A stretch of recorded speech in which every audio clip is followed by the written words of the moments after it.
জীবন বাঁচানোর ওষুধেও যোগ হয়েছে বাড়তি ভ্যাট। এমন ওষুধের দাম বেড়েছে কয়েক দফা। এখন ভ্যাট ট্যাক্সের বাড়তি বোঝা, তাই দিশেহারা ওষুধ ক্রেতারা। 70 টাকা করে, এখন নিচ্ছি যে 88 টাকা করে।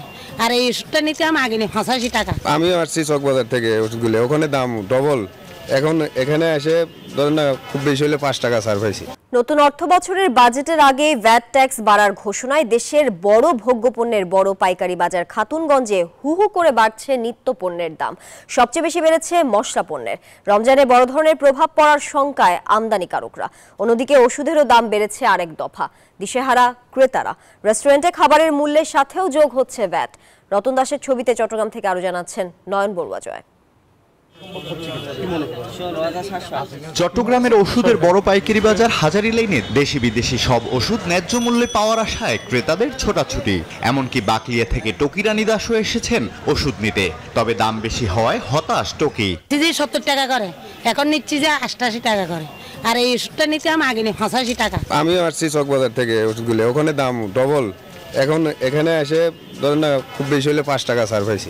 জীবন বাঁচানোর ওষুধেও যোগ হয়েছে বাড়তি ভ্যাট। এমন ওষুধের দাম বেড়েছে কয়েক দফা। এখন ভ্যাট ট্যাক্সের বাড়তি বোঝা, তাই দিশেহারা ওষুধ ক্রেতারা।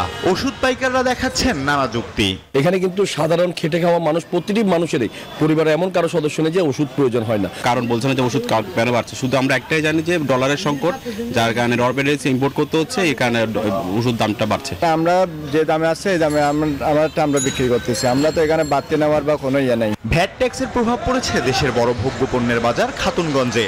পাইকাররা বলছেন সবচেয়ে বেশি বেড়েছে এলাচ, কিসমিস, কাঠবাদাম সহ মশলা পণ্যে। বসুন্ধরা টিস্যুতে ছাড়ের ছড়াছড়ি। বসুন্ধরা টিস্যু নিয়ে এলো নিশ্চিত ছাড়।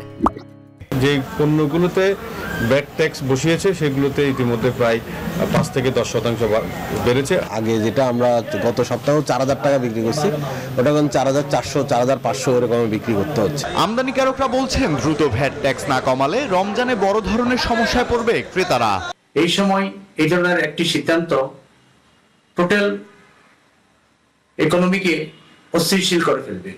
আমরা মনে করি এই ব্যাপারে সরকারের একটি সুচিন্তিত সিদ্ধান্ত আসা উচিত, যার মাধ্যমে আমরা ব্যবসায়ীরা, সাধারণ মানুষ সবাই যেন স্বস্তিতে দিন যাপন করতে পারে। এমনকি হোটেল রেস্টুরেন্টের খাবার খেতে গেলেও দিতে হচ্ছে বাড়তি ভ্যাট। পোশাকের উপরও যোগ হয়েছে ভ্যাট। Desk report, news 24।